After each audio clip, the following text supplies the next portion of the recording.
Wednesday marks the 60th anniversary of the assassination of President John F. Kennedy. Here's the top 10 evidence it was done by the CIA and U.S. intelligence in cooperation with Dallas PD. Number 10. Oswald was killed just 2 days after supposedly killing JFK all by himself. Oh, that doesn't look suspicious. We've got to shut that guy up before he tells everyone he works for us. Oswald went to the Soviet Union for U.S. intelligence. Number 9.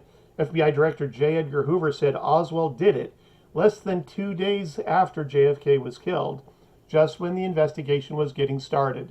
Hoover was part of the cover-up. Number 8. The Warren Commission says it found no evidence of a conspiracy, but 60 years later, there's a lot of evidence that there was a conspiracy. They didn't look very hard for what they didn't want to find. Number 7.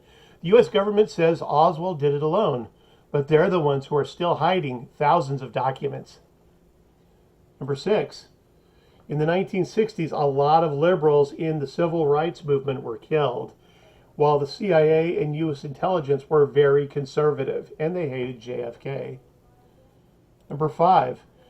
A future president of the United States who was on the Warren Commission changed the bullet entry mark to make the BS single bullet theory more believable, and he openly admitted it.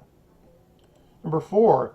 The Warren Commission was watched over and led by former CIA Director Allen Dulles, who had been fired by JFK over the Bay of Pigs.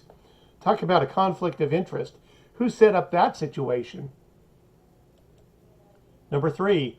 Oswald was interrogated for 12 hours and no one took any notes during one of the most important crimes of the 20th century? BS. They destroyed the notes because they didn't want us to know what he had to say. Number 2.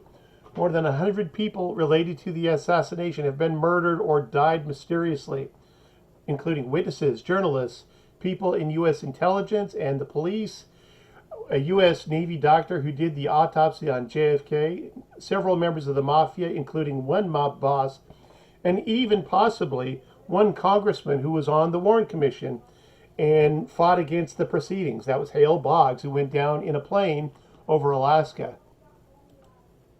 And the number one reason why we think the government did this is because Malcolm Mac Wallace, his fingerprints were found in the sniper's nest on the 6th floor of the Texas School Book Depository.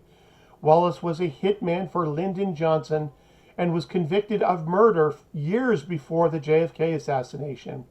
Lyndon Johnson became president of the United States the moment JFK was killed, and he blackmailed Kennedy to become his vice president. They set all this up. You think this is just a coincidence? I don't think so.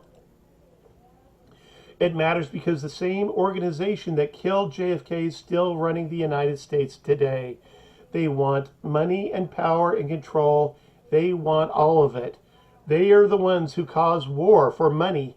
They cause inflation so they can steal our money from the people through the Federal Reserve. They cause social unrest and poverty. They've murdered dozens of people, and they're causing the loss of freedom and the breakdown of democracy in our country. It is no longer Democrats versus Republicans. It is now the people versus the corrupt politicians who are controlled by the deep state.